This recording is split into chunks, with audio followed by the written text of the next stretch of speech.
patent trolls. We have a real great lineup of expert speakers and the honor of having Congressman Peter DeFazio introduce the topic. He has been a member of Congress since 1986 and is the dean of the Oregon delegation, known for his independence and on this issue for being one of the real leaders thinking through how to address the challenge of patent trolls. So we'll turn it over to you. Thanks, I appreciate that. Dean means old, been around a long time, outlasted other people. I'm not an expert, but I'll give you a perspective from Congress on how we might get this done and how I got to be the lead sponsor. You know, there's a great quote from Scientific American. A lot of you might be familiar with it, but I use it when I talk about this issue. They say, "It is almost as though we have taken our collective creativity and placed it in a locked box where the main benefactors are lawyers and profiteers. In fact, there is no almost about it. It's a certainty. $29 billion according to Boston University in 2011. You know, tech companies across the board, big companies have to misplace resources into legal battles. Startups get put out of business, and a lot of small, mid-sized firms are put at risk by patent trolls. That, in fact, I was vaguely familiar with the issue, as probably are most of my colleagues and many of the public, until I visited a software company in my district in Eugene. And there were about 80 employees coming out with a new product, looking forward to hiring more folks, growing. We need jobs. That was great. Having a great conversation, and then up came the issue that they had just entered into a settlement that would actually jeopardize their capability of hiring for the new product because they felt they couldn't afford at that critical juncture to go forward as a co-defendant along with a number of the much larger companies in a patent troll case. And I listened to it a little bit, and it was a fairly nonsensical patent from my non-technical perspective. And so I came back and I said to my staff, to Michael Hayes, I said, Michael, we've been having this long debate over American invents and other issues. I said, I'm sure there's a bill out there that deals with this issue of patent trolls. Go find it and put me on the bill. And he came back and said, there is no bill. And I said, that's not possible. I said, let's talk to people on the Judiciary Committee. You talk to staff, I'll talk to members. I mean, this is a huge problem. And, you know, I started talking to people, and I got sort of two reactions. One is, hey, we just went through this massive, years-long fight on patent reform. We've got AIA, and AIA takes care of the problem. Well, I said, well, no, actually it doesn't. I mean, it does a few things around the fringes, but it doesn't take care of the problem. That was one reaction. And then other people were just sort of, they weren't that aware of the issue. So there was one member on the Judiciary Committee, Jason Chaffetz, who had actually put a provision in the AIA bill saying we need to study this issue, how much it is impinging, what's the economic impact, how much it's hurting growth and industry, economic activity in this country. So we knew he was aware of it and went to him and said, how about working together on a bill? It's in Congress, you want to have someone who's on the committee of jurisdiction if you're introducing a bill from outside. And from that came the first SHIELD Act. Now you got to know in Congress, you got to come up with a catchy name. There'll be 5,000 bills introduced. In the last Congress, there were only 400 and something enacted into law. Most of those were naming post offices. So if you want to have a bill, you come up with a catchy name. So we came up with SHIELD, which is Saving High-Tech Innovators from Egregious Legal Disputes. We thought that was pretty clever. So well, we figured it would stand out and people could remember that because it's hard to remember a 4-digit number and get anybody's attention with it. The first go-around on the bill, and I've worked with a couple of the people up here in depth, and they can, as I say, provide more expertise, was looking at a reasonable likelihood of success, essentially, a legal standard ruling. And we were first started out targeting just software. We were approached by hardware folks and said, okay, well, the more we can grow the coalition, the better. We included them. Now this year, we're actually looking at, hopefully, a much bigger coalition that cannot be ignored or put aside even by an incredibly dysfunctional Congress. We're looking at developing a test that would be pled at the beginning of a proceeding, three-part test on whether or not the plaintiff was a troll or not a troll, and taking away, or looking at taking away discretion and saying, you know, if they don't meet one of the three parts of that test, then they are deemed a troll or non-practicing entity, and they shall pay the costs of the defendant should the defendant prevail. Also looking at making them bond at that point, because these people are very good at morphing, creating shell companies. They could easily declare bankruptcy, but still litigate against you, drag it out, and still try and extort money from you. So at that point, if they are determined to be an NPE at the beginning of the case, they would have to bond so that they couldn't get out of the case by bankruptcy. And you know, now we're looking at, we think, a much broader coalition the way we've drafted the bill. We've been approached by airlines who are being sued for their seat selection charts by trolls. We're now being approached by urban areas, including Portland in my state, who are being sued for tracking vehicles, their transit systems. You know, we had the paperless scan PDF email, which began to go after random small businesses across the country, charging them $1,000 per employee to scan documents and email them.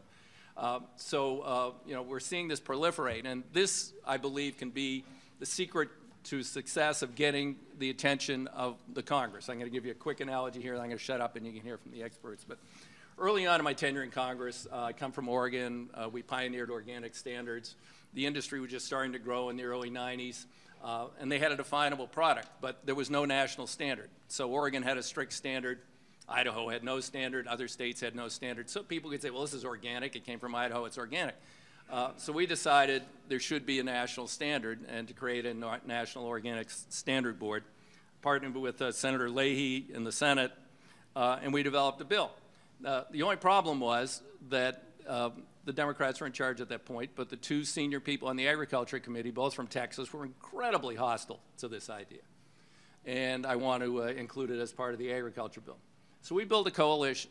Started with people who grew organically, who supplied the organic growers, for the people who distributed, for the people who processed, for the people who sold at retail, for the consumers. And this is the old days. We put together petitions, postcards. We got people to go to town hall meetings. We got people to ask for office visits. We got them to bombard offices with faxes. We did all that stuff. And here's the key to why I think this bigger coalition will be key to our success. Is I had one member walk up to me on the floor and say, DeFazio, I said, yeah, he says, I don't know what this goddamn organic stuff is. He said, but if these people will stop bothering me, I'll vote for your amendment. And my amendment, it was the only amendment to the Farm Bill that year that was opposed by the committee leadership that passed and became law. And I'm not saying that it's exactly analogous, but it's similar. With a broad coalition, not only of people who are certainly outraged and been aware of this for a long time in the software industry, some in hardware, it's now spreading to other sectors of our economy, and now that it's proliferating potentially into small businesses everywhere, I believe we can get folks in every one of the 435 districts in Congress to approach their member of Congress in the same way as advocates for our bill or something like our bill and get this done and solve the problem. With that, I'll defer to people who know more about it than I do. Thank you. Thank you. All right, great. So we have on this panel, we have Ed Goodman, who is an analyst at Hattery Labs in Engine Advocacy. We also have Jay McClellan, who is the president of Home Automation, Inc. We have Julie Samuels, a staff attorney at the Electronic Frontier Foundation, whose other title is the Mark Cuban Chair for the Elimination of Stupid Patents, technically. She has two business cards. Patrick Lavelle, the president and CEO of Vox International. Suzanne Michel, senior patent counsel at Google. And Li Cheng, chief legal officer and corporate secretary at Newegg, Inc. And then I'm Marvin Amori. I'm a lawyer in DC and also a fellow at the New America Foundation. And so, just so all of you know, hopefully for the last 10 minutes, we'll have audience questions. And for now, I'll begin by asking Ed. Ed, how big a problem are these patent trolls, these companies that don't really make any goods, patent things that seem obvious to the average person, and then sue companies? How big a problem is it? It's a huge problem, and by way of context, Engine Advocacy, who I manage research for, is a coalition of about 500 startups all over the country.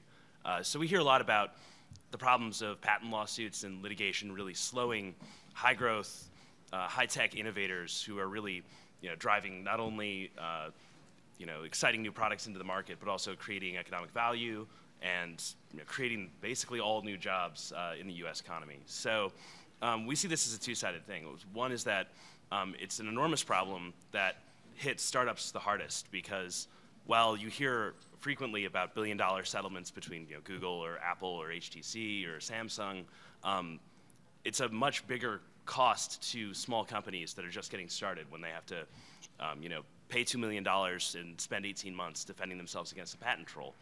So what you really see is an existential threat from the patent troll problem for startups, which I think is the biggest issue that the patent trolls present, and I think it's the one that we're going to try to tackle the hardest and help Congressman DeFazio and other lawmakers to try to tackle this effectively with our coalition. So that's from the side of the startups. So I'm wondering if this, Google, which is also a startup but a larger startup.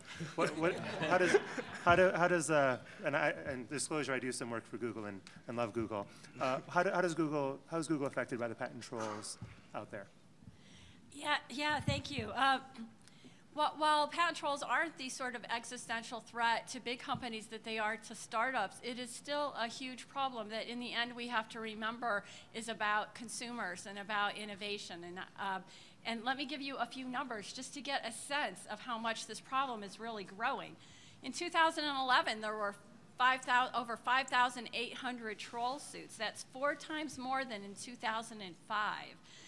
We've gone from 22% of all patent litigation in 2007 were troll suits. In 2012, 61% of patent litigation is troll suits. It's now a majority of patent litigation, and that is staggering and frankly somewhat scary. Now, large tech companies can have 60 to 100 suits pending at any one time. So what you need to remember, we've heard this $29 billion number a lot. What Professors Besson and Moyer did to get that number, and this is the aggregate cost of all troll litigation, those are direct payouts. Those are paying the trolls, paying your outside lawyers. But that's not the total cost of this problem. The indirect costs of the problem are actually greater. When you think about the engineering time taken for any litigation, the executive distraction time, and although I love in-house lawyers, the cost of the in-house lawyers in dealing with all this, Professors Besson and Moyer estimate an aggregate cost of $80 billion a year. That's all money directly that could be spent on R&D and innovation and doing great things for consumers, and instead is really a lot more about lawyers. So I mean, it's a big effect on big companies too.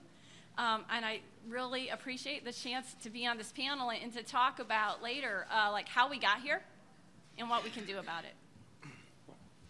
And so Lee, Newegg, I hear you have some experiences with patent trolls. And just so we can have Suzanne, how would you define patent trolls? You used the term occasionally in terms of 61% of suits are brought by patent trolls.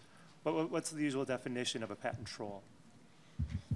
These are suits where the goal of the patent owner is to simply monetize the patent in a way where you assert the patent, you say, give me a licensing fee, give me a settlement, but there's no technology transfer going on. There's a well-established business model in a lot of technological industries, a very innovative model. You come up with a new idea, you patent it, you license it out to a company that will then bring a new product to market. That's great for innovation, great for consumers. That's not at all what's going on here. This is about someone went out, bought a patent, looked around the market, said, how can I broadly construe my patent to cover some product that the inventor of this patent never had anything to do with, and simply tax that innovation. You mean, also if I could take a stab at that, I mean, on the one level, I think very, very basically, it's really just a type of entity that doesn't sell an actual product, right? They don't produce any value when someone pays them. They don't transfer any value of any sort of form of a product or service that their victim or licensee can use. All they give them is the right to not be sued by that entity, right? It's protection money, and just to put it bluntly, it's extortion. I've actually been engaged in debates with outside counsel who at big law firms, big reputable law firms, and I'd be happy to tell you what their names are, who actually represent some of these plaintiffs, and they get into debates about, well, exactly what is a troll?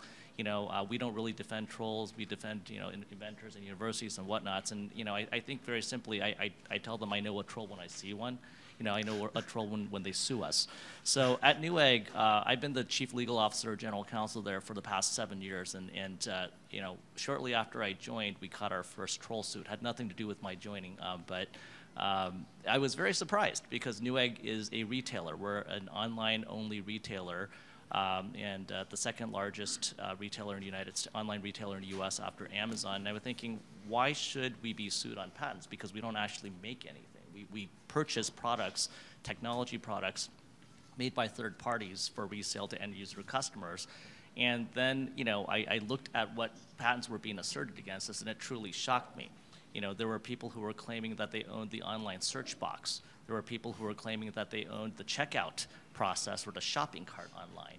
There were people who claimed things like drop-down menus, and each one of these entities claimed that, but for their commodity and obvious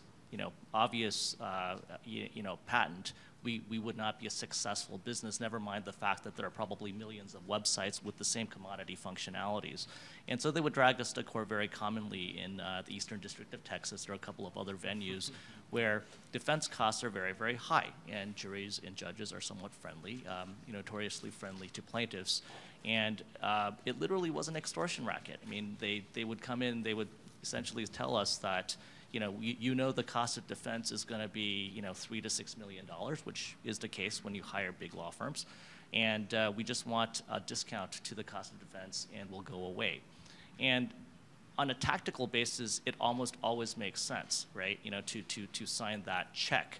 The problem is that if you pay off one, you end up having to pay them all off, and you're basically feeding the beast. So we made a decision very early on that we weren't going to feed the beast. We refused to take licenses from any of these trolls, and we've taken cases to East Texas, to trial in East Texas, almost one a year. The good news is that the tide's turning. We got a full defense verdict in 2011 against a notorious corporate troll called Alcatel-Lucent. I think damages of words are going down, and the word is getting out that I think feeding the extortionists and their plaintiffs' lawyers working on a contingency basis is not the right answer. So, do Patrick or Jay, do either of you want to explain your experience with patent trolls? Sure. I'd be happy to. We obviously, my perspective is from that of a smaller company, a relatively smaller company. My company, HAI, has been approached over the last 2 years by 2 patent trolls. And one of them is so ridiculous that I'd really like to give you an overview of it.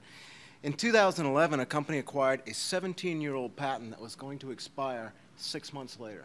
And they came after a bunch of big guys for this technology patent. They came after a bunch of little guys, which is us. And so we look at it, and the first thing you want to do is band together and see if you can't, fight this thing. So because it's very personal, you've run a clean business all your life, and to see the language in a patent suit, it's pretty scary. People are praying for relief and joining your product and want to make sure that they're fairly compensated for all their hard work. Of course, this is a non-practicing patent holder. So in a nutshell, we look at this thing and we imagine ourselves in front of a jury of laymen, and you look at the terms, and okay, we don't infringe, but the terms are similar. How difficult would this be to get it done? So we look at the wrapper for the patent and all the background for it and indicate it's 5 years of struggling just to get the patent. The semantics were argued by the patent office. They're too thinly defined patents here. But guess what? All this happened at a critical juncture in our history when we happened to be in the due diligence period of an acquisition. So what did we have to do? We had to settle. We just had to put it to bed. And the one before that was equally difficult, but I think the thing that I want to profess, and the first thing I'd like to do is thank Congressman DeFazio. You have a passion for this and you have a sense for what's going on out there. But when this hits a small company, we were 55 people at the time, it drains resources from the very top level of the company. You talk about a personal affront when somebody comes to your home, because I'm the registered, with a big, tremendous guy with a gun on his holster and a service to your house. You really think you're in trouble. And so you look at the language of it all and what your options are, and you end up settling just to get out of it. And so that is taking resources from the very top levels of the company. If I had to quantify it, other than the money we paid out, it probably delayed some development projects by 6 months and probably prevented us from hiring 2 additional engineers out of a company of 55 people down in New Orleans, where we consider ourselves a very good, corporate citizen. So I am certainly hoping, and some of the arrangements that you've mentioned are terrific, in that these guys need to put up a bond, they need to pay the court costs, they need to get some skin in the game before they can just terrorize companies trying to innovate, hire people, and continue the American dream. So there's my 2 cents on that. There's no doubt damaging American business, because I view this as an American problem.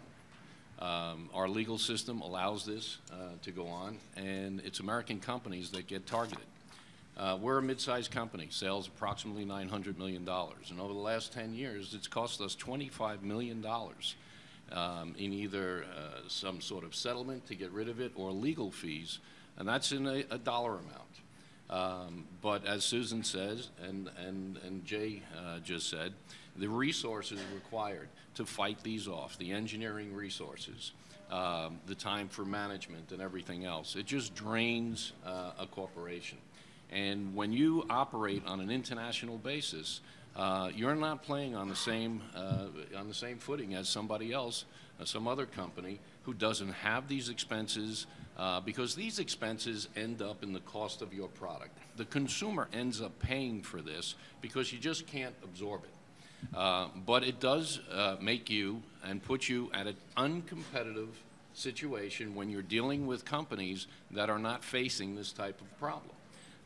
And as far as a solution, I would take any one of the solutions that are here, because the thing is, an NPE is set up just to extort. Simple as that.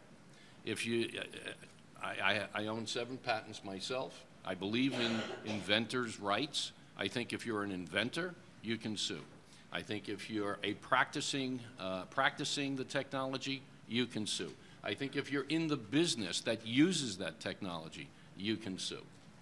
But to leave it to where somebody can go out and amass 20, 30, 40, 100 patents in a particular area and approach a company, many patents have 20, 30, 40 claims to them. You infringe just 1 claim, you're going to lose. Now you multiply that by 300 patents, it just doesn't make any sense to fight it. Okay, the cost of a typical patent suit for us is about $2.5 million.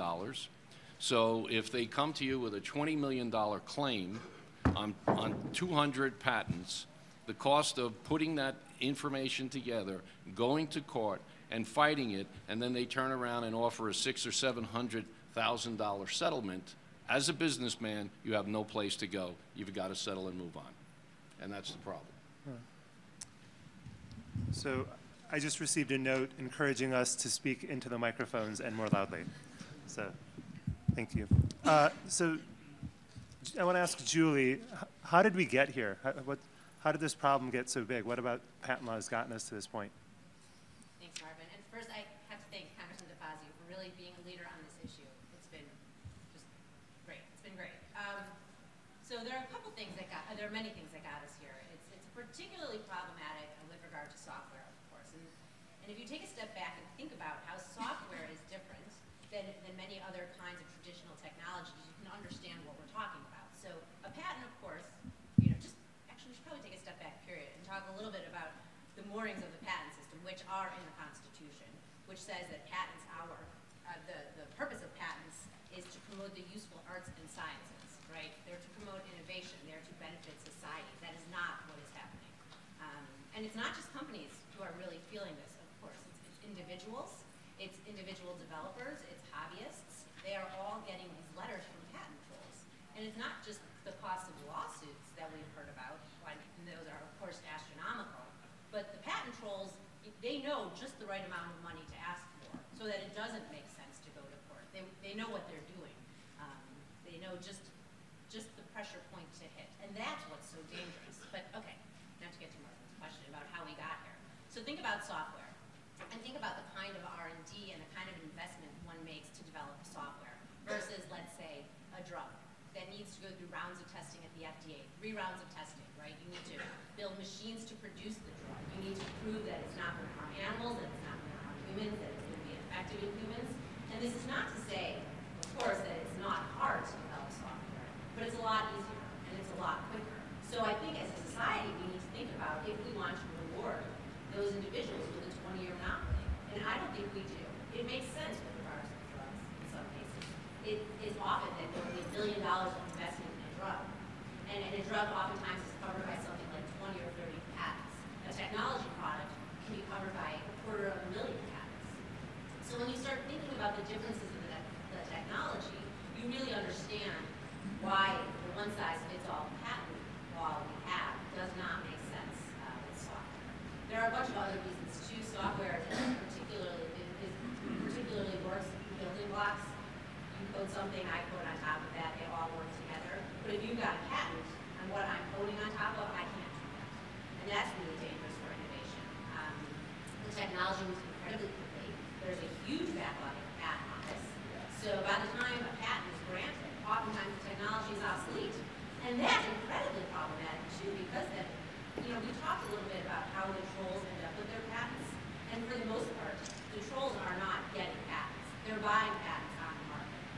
And they're buying patents on the market from companies who need to sell them because they're not making money otherwise. So this world where we're all patenting up constantly, getting tons of defensive patents, is really dangerous. Because now you've got a bunch of crappy software patents on the market. Thousands, if not millions of them. And they end up for sale when the companies start to lose money. And you don't know whose hands they're going to end up in. They're going to end up in the hands of the highest bidder. And the patent troll is motivated to get the broadest and the biggest patent possible to use against innovators. Because the broader and the bigger the patent is, the more complicated the litigation is going to be, and the wider the net. And these patents have, shelf life for 20 years. Think about how much technology has changed in 20 years. So that's kind of where I think the genesis of the problem comes from.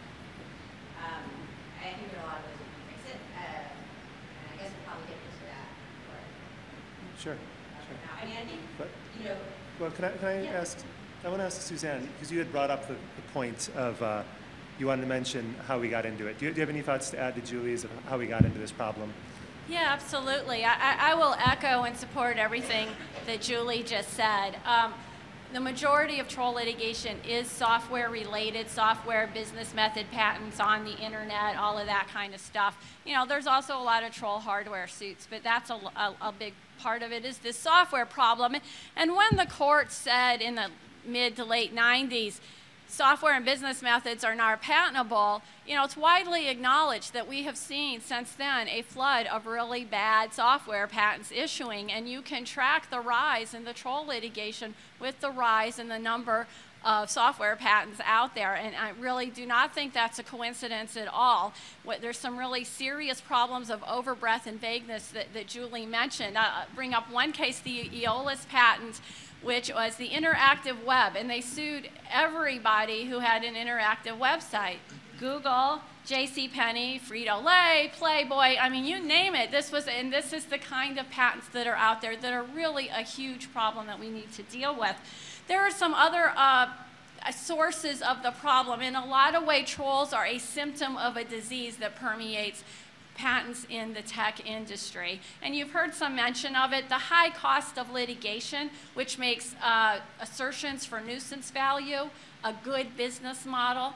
The way that we do a bad job of figuring out the value of a patent in litigation, so damages and injunctions just make that patent seem a lot more valuable than the invention really ought to be. It creates a lottery ticket mentality for patent troll litigation. There's a big imbalance between the risks and the costs faced by the patent owner, which is fairly small here, and the risk of the innovative, productive company. It's pretty high, and fee shifting's a great way to address that problem. So here, my point here is that there are a lot of sources of the problem. We're going to need a lot of solutions and work in a lot of places. Sure. Julie, can I ask you something? It just occurred to me, and when you talked about the constitutionally stated purpose for patents, has there been a case reaching through how we've obscured this statutorily to that underlying constitutional purpose, which could maybe get to a definition of a troll or non-practicing entity and exclude them from that coverage? Well, so there, ooh. The microphone's working now. I mean, maybe obscure, but I'm just curious. No, I think, there are some cases that kind of work around the edges of that question. I don't think it's ever been addressed directly. There are a lot of cases right now. A really hot issue in the courts that has been in front of the courts for the past decade or so is this: what is too abstract to be patented, which is separate from who can bring the suit. And it's really, I should take a step back too, it's really hard to define who can bring a suit and who is a troll. I mean, think about a university, for instance. There are many instances where we want to incentivize certain institutions to invent things and then license the technology. So it's a tough line to draw and would be tough to constitutionally draw that line, I think. You're the legislator, not me. I'm not a lawyer. So the cases, and this is a little bit in the weeds for right now, but if anyone wants to talk about these later, there are some cases that are working their ways up the court right now with regard to what is too abstract to be patented, whether software is too abstract, what type of software is too abstract. There's a case pending before the Federal Circuit. We've seen a lot of movement from the Supreme Court that I think they are potentially ready to take the question again. I hate to prognosticate on that, but I'm cautiously optimistic we'll be back there in a couple of years, and I think that's good news. A lot of people, when I talk to people, for instance, at the patent office, the patent examiners, they wish that there weren't software patents. It's really hard, you go in there, and I'm always ready to fight and explain why the system is so messed up, and they're usually like, oh yeah, we totally agree. And then you're kind of like, okay, now what? Their hands are tied. And so I think we really need some systemic change. But we could talk about bringing some kind of case. So I have a question. I'm not sure who the best person would be to answer it, so I'll just ask it of all of you. Listening to the problem of patent trolls and the burden on innovation and small companies and big companies, whenever this discussion comes up, people will say some solutions are not politically feasible. So I'm just wondering why it seems like even though Congress hasn't been passing much, they should be able to pass something on this issue. Who are the opponents? What are the politics that make it hard to solve this problem that seems so problematic? Can I start for a quick second? I just want to challenge the premise for a moment. I think that right now we kind of have a moment, and I think it's really important. I'm sure many of you were here last year, and we were all talking about SOPA and PIPA, and we kind of thought that SOPA and PIPA were going to become law when we were sitting in this room. And then we all went back home, and a week later, the entire world had changed when it came to technology policy and politics. And there are tons of people on the Hill, and Representative DeFazio, please disagree with me if I'm wrong, who are afraid to get on the wrong side of technology policy and on the wrong side of technology companies. I think we wielded a lot of power last January, and I think we're still sitting on that. And I think that while there are a lot of traditional entrenched roadblocks, I think that now is the time to kind of run through. So I'm actually really optimistic, more optimistic than I've been in years, but I will kind of leave that to the rest of you. I believe in being fairly blunt. I mean, we've been trying, at Newegg and with a lot of our friends in industry, we've been killing a lot of brain cells trying to figure out what we could do to help effect systemic change. As we understand it, basically, the people who, there are some, obviously they're direct beneficiaries of the phenomenon of patent trolling. You have the trolls themselves. You have people who actually fund trolls. There are hedge funds, many of them based offshore, who actually invest in troll entities to buy some of these patents and to assert them. And then obviously you have the trial lawyers who are very, very interested in making sure that the status quo is maintained as long as possible. This phenomenon, the patent trolling phenomenon, to us is largely a replacement for the securities class action litigation, that swept the country. And periodically, we basically have, we have these waves of business extortionary litigations, and they wax and they wane. And right now, I think it is exacting a tremendous cost on industry. And then there are industry groups that are very interested in preserving some aspect of the status quo in terms of the patent laws, for example, Big Pharma. And, so the thoughts around, where we need to go legislatively and potentially judicially in terms of reforming the law, a number of folks have come to the conclusion, including, Newegg, that what we should be really focused on is trying to rationalize the law of damages to take away the incentive for trolls to sue.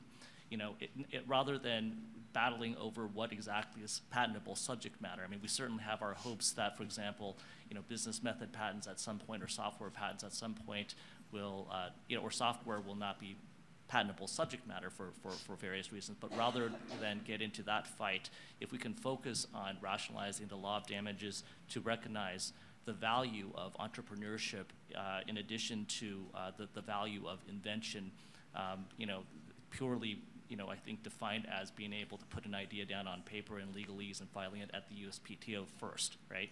But recognizing that to bring value to society, people have to put a lot of work and energy into making an idea into a marketable product or service, and reducing potentially damages to entities asserting that do not bring that kind of value to society by providing an actual product or service. That's where we hope that legislative and judicial efforts for changing the law will focus. The reason that we've focused on the fee shifting and creating costs for the trolls that they can't escape because of the bonding provisions is there's precedent in other laws. In free speech, we have slaps. I'm, in fact, involved in a slap suit. I was served by a guy with a gun at my house, sued by my opponent in the last election. But so I have personal experience with that. And there are real consequences there for that individual for essentially that sort of legislation. When you have a slap law, we looked at a slap approach. There's sensitivity around how we uniquely protect the First Amendment. So that didn't really go. But I think that's why we've focused there in part because of the SOPA-PIPA experience. I've been there long enough. We've been through a number of fights about intellectual property. Generally, we're dealing with the broadcasters versus, the content. And SOPA-PIPA was pretty much kind of resolved in the way those things were resolved back in the 90s, and Congress didn't really realize the world had changed, and that there was actually another side to this issue now that was much broader. And I think they are going to be chary of getting involved in any way of redefining software patents for a while. And so therefore, that's why we're going after the procedural. It may be small ball, but it's also something that does have precedent and I think would impact these people significantly. I would also add that I think there's, even at a higher level, there's a general misconception in Washington about what the stakes are in the patent troll sort of war. I think a lot of lawmakers see patents as a problem for very large companies. They see headlines talking about smartphones, and they don't know enough of the stories about the businesses that we've heard from here and some of the members of Engine. And what we're really trying to do is more effectively educate lawmakers about businesses that are really harmed by these suits that are prevented from launching products that sometimes go out of business, and the danger that when companies like that go out of business, sometimes patent portfolios then also pass on to non-practicing entities, and it becomes a vicious cycle. So I think there needs to be more awareness in Washington, and we're working to try to let lawmakers know that this isn't just a Silicon Valley problem. This is a problem in districts all around the country, and I hear from companies all the time, whether it's in New York or Wisconsin or Missouri. And we really need to spread that knowledge, and we're reaching out to our members and people around the country to try to collect more stories to tell Congress people and members of the administration, where businesses are really feeling this pain. So what I really want to know is what's the solution at this point?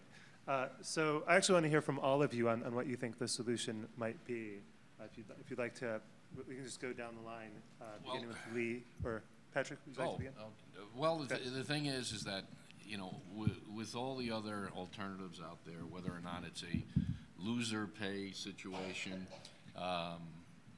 you still, even in a loser pay situation, you still end up with the same problem. It's a big cost to prepare, the drain on resources. When they set the settlements at a certain point, Susan said they know exactly where to put it. You're not going to get rid of this problem. I do believe firmly that we as an industry, as a consumer electronics industry, need to push for, and this is basic tort reform. If you're not practicing the invention, then you can't sue on it. And I think that then fixes the problem and levels the playing field across international boundaries for American companies. Let me suggest an idea here, a legislative idea that goes to, helps to address this problem that the cost of litigation is so high, and that's driving a lot of this business model. And that is to suggest we need better procedures in the Patent Office for challenging these overbroad, vague software patents. A small company is not going to be able to litigate to the bitter end. I do think that loser pays is a very valuable thing, and we ought to do it. It helps address that imbalance, but there's still this problem of the nuisance suits. And the only way, one way to get around that is to go and challenge the validity of the patent in the Patent Office. So I would suggest that we broaden a program currently at the Patent Office called the Covered Business Method Program. It allows challenges to the validity of patents, but only to a certain narrow category, financial business method patents. That should be broadened to all software patents, because as we discussed, there are problems with software patents that are driving a lot of this. The current procedures in the Patent Office aren't good enough. They don't allow challenges on the abstractness of a software patent or on the fact that the patent may be overbroad and vague. They only allow challenges based on what ideas were already out there, and that's not good enough for attacking these patents. So I think this would be ought to be an easy, short piece of legislation anyway, and something that could be helpful. A lot of other good ideas, because there's a lot of other sources of the problem that others have addressed, like damages. Congressman, I don't suppose criminalizing patent trolling would be too extreme, would it? But just I tried to do that with Wall Street. I didn't get very far. So. But you know, I actually think that they're addressing the problem of patent trolling is something that will. There's a comprehensive set of solutions, short-term as well as long-term solutions. There's a legislative front, there's a judicial front, there's an administrative front, right? But all of it needs to be driven by companies. It needs to be driven by people at the companies, people taking stands, people basically being willing to say, I'm not going to necessarily do what is, or I'm not going to sign off on having my company do what seems to be expedient in the short term, which is just to pay these extortionists off. You know, what's something to just keep in mind. I mean, when we first got hit by trolls, we actually settled. And then we realized, oh my gosh, you know, there are 4 different companies asserting search-related patents against Newegg, and we're not going to pay them all off. And we decided it didn't make any sense, and we could see what was coming down the pike, and we decided to take the stand that we have taken. And that's what I think it takes. It basically takes people just saying, you know, this doesn't make any sense to me, and I'm not going to do what is expedient, what seems to cost a little bit less money in the short run, because in the long run it's bad for the companies that pay people off. They will get sued more. They will end up encouraging more entities to become patent trolls.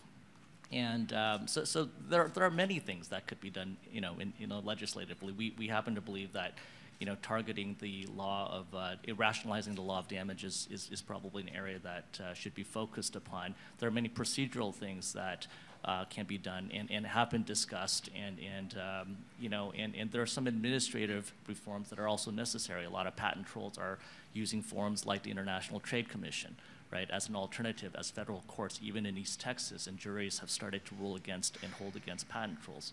So at the end of the day, I think it really just starts with people becoming aware of the breadth and the extent of this problem and how it is an innovation killer and a job killer.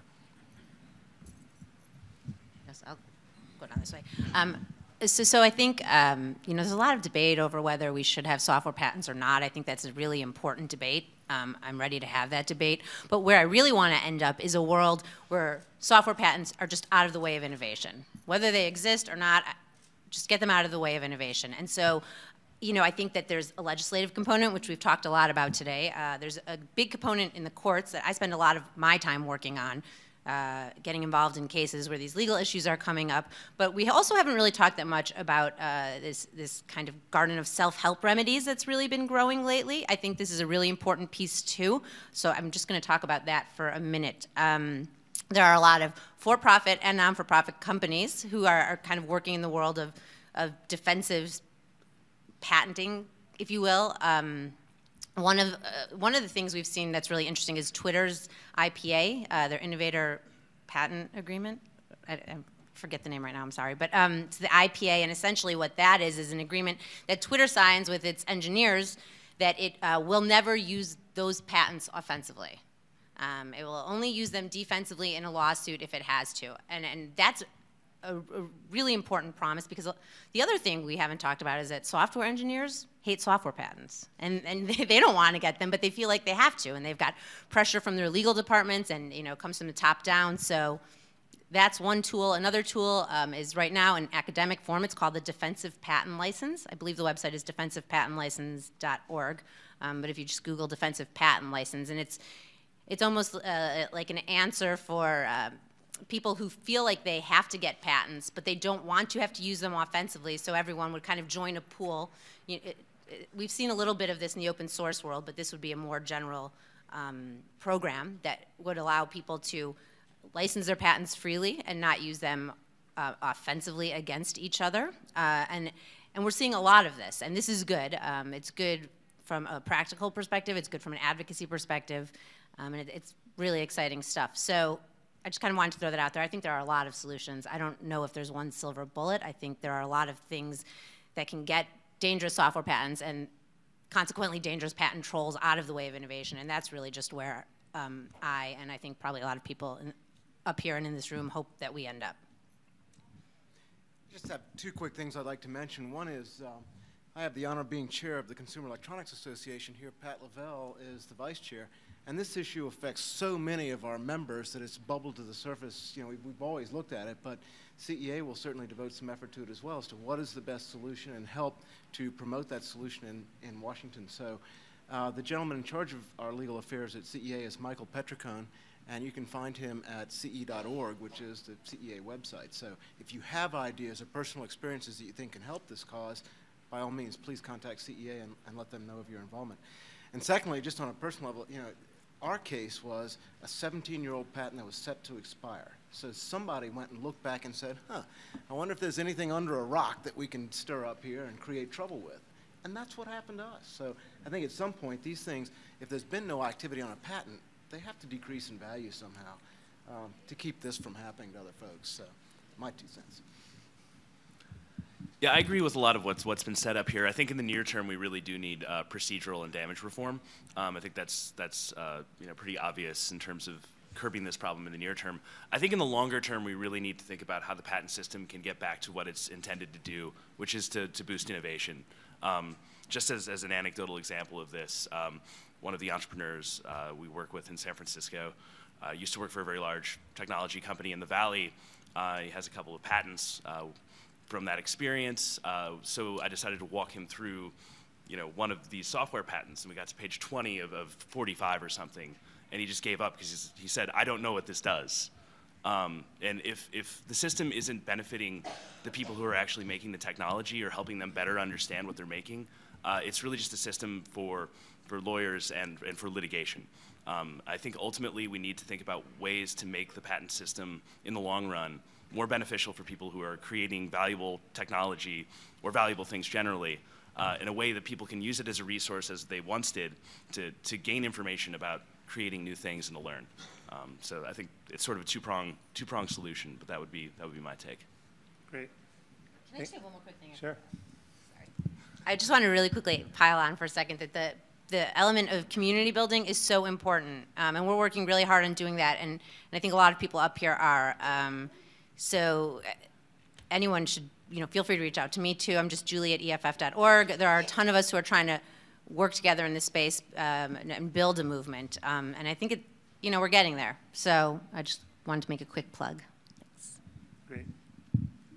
So we'd like to turn it over now to audience questions. So I don't know where the microphones are. What's the microphone right over there? So if you have a question, raise your hand. This man up front. Thank you. Please identify yourself. I'm Andrew Bridges from Fenwick and West.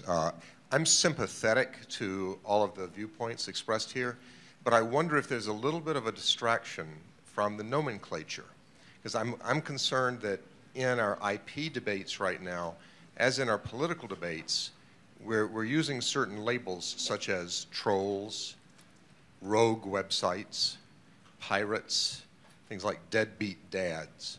And I think it's a sort of a slippery slope to say, well, an original inventor can assign a patent to a company, and the company can enforce it. But even at 17 years or whatever, some further purchaser can't enforce it. I think when we start saying who is entitled to enforce, and there are good people whom we want to let enforce and bad people whom we don't want to let enforce, I think that's a problem, but it takes pressure off points that I think virtually all of you have made.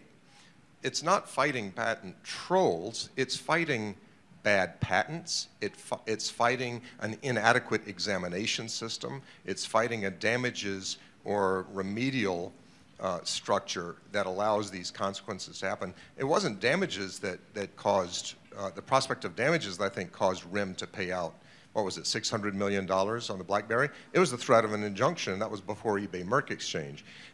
What can we do? I mean, would you agree that maybe focusing on bad people as enforcers is taking the pressure off the Congress, the congressional committees, and the judges who are really in the position to make the change here?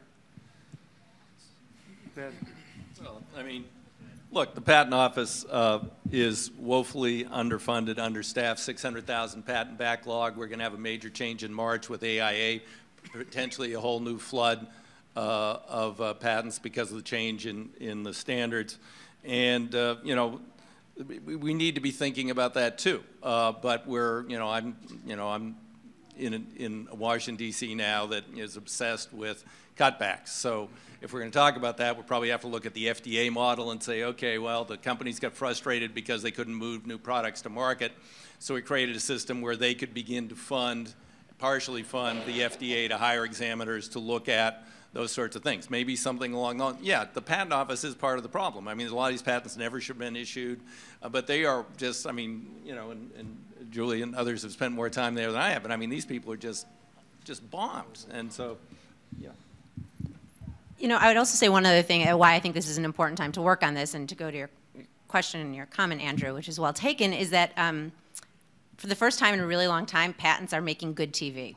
Part of the problem is that it's really dry. I do this every day. It's really dry. It's kind of boring sometimes, but it's not right now. And I think, there are two distinct things that happened that led to that. One, of course, is the smartphone wars, and everyone has smartphones, and Suzanne can talk about that a little bit more than I can, but what also started happening is that some of these trolls started going after individuals. One notorious troll, Lotus, started suing individual app developers, people who were making apps for iPhones and Androids and Blackberries on their free time, and I mean, that's just really egregious behavior, and that's good TV, and people care, and I think to really build a political movement, that matters. I think in the courts, maybe it's tougher, yeah, but the courts are even biting. I mean, we've seen the Federal Circuit slap down a couple non-practicing entities for really egregious business practices, and that too is important. So, I don't know, the behavior's gotten really, really bad. Yeah, I would add to that. When a doctor diagnoses a disease, He starts by looking at the symptoms, right?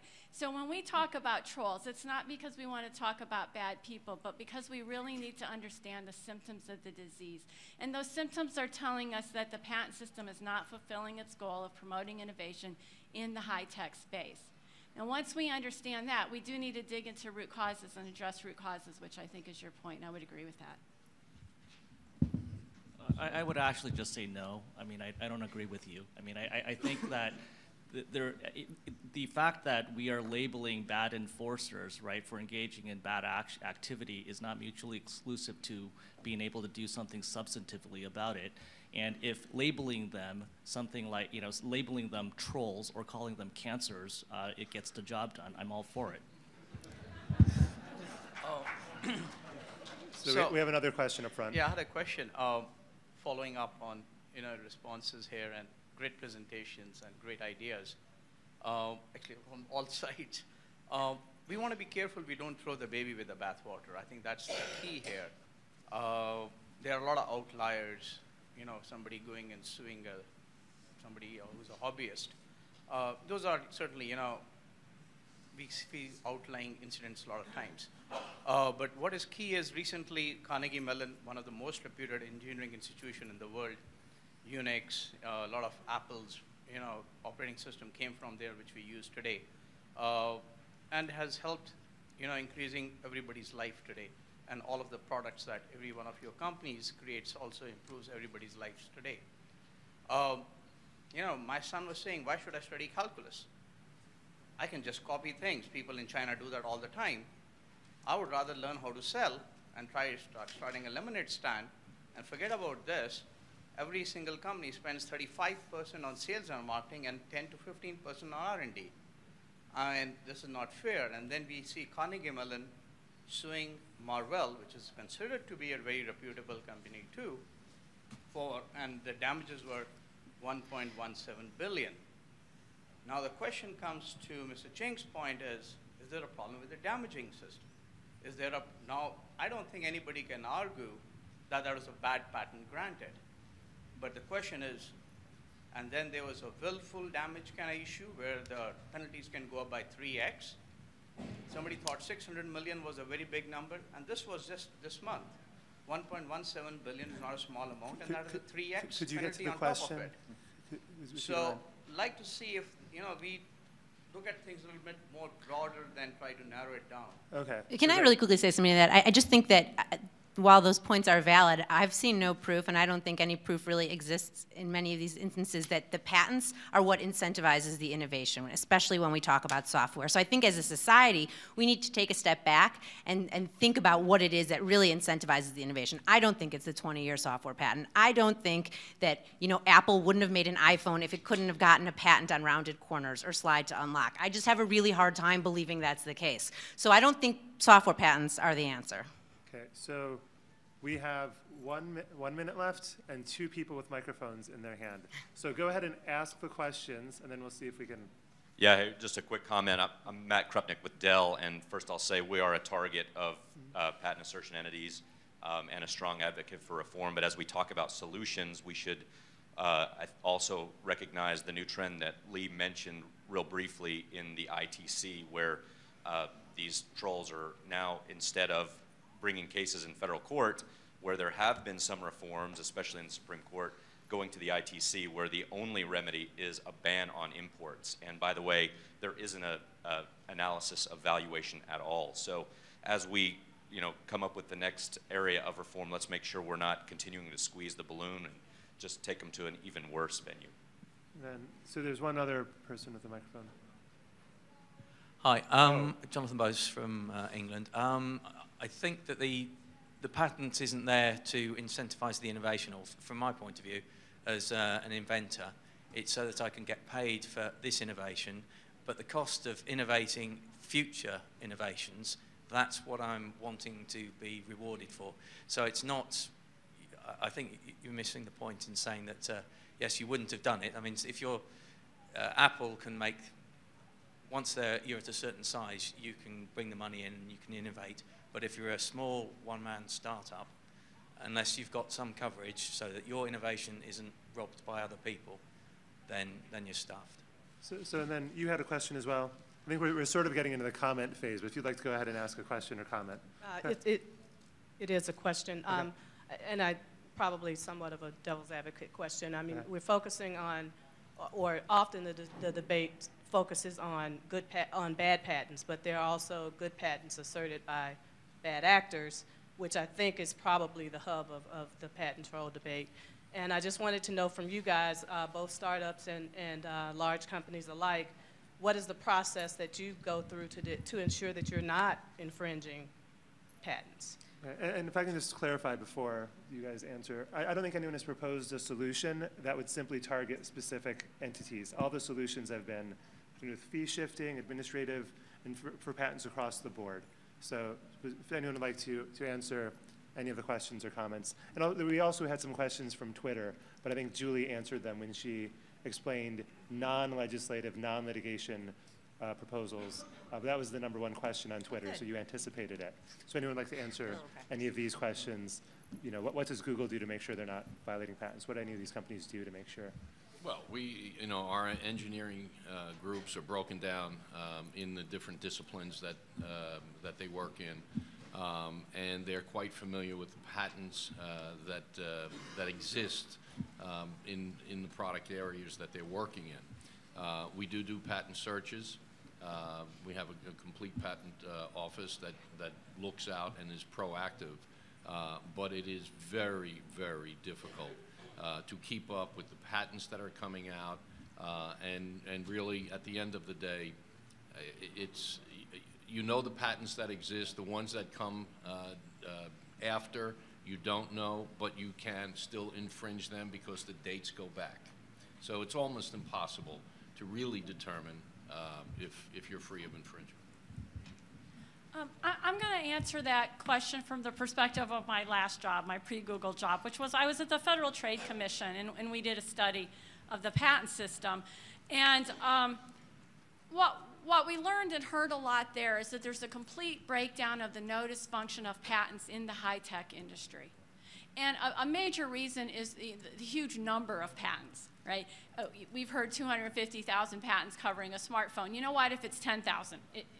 You're not going to figure that out. There's a huge amount of uncertainty around what any one patent covers. That uncertainty is exponential when you're talking about hundreds of thousands of patents. The validity is questionable on so many of these things. Over half the patents that get litigated are invalid, so what are you supposed to do, design around? The problem is huge. That notice failure feeds the troll problem. It's also a bigger problem for the industry and something that requires a lot of hard work. And I would just add, when you're dealing with startups at the co-founder level, little or no attention is obviously paid to patents generally for trying to get a company off the ground. And even as companies grow, it remains one of these issues where there are so many patents that, and I forget who said this last month in Washington at the FTC, but even the patents you know about won't protect you from the patents you don't. So it's sort of a losing game in a lot of ways to try to figure out exactly where you may be infringing. So we're 3 minutes over. I noticed something on Twitter that I found revealing, which is I tweeted, does anyone have any questions about patent trolls? And I got a whole bunch of direct messages from a friend of mine who's the CEO of a small company who's being sued and is not allowed to speak publicly. So I just got about 500 direct messages from him with questions he'd want to ask you. And so we might be at the tip of the iceberg, and there might be more action where people can't discuss it publicly. But what we heard publicly today was fabulous. Join me in thanking our speakers.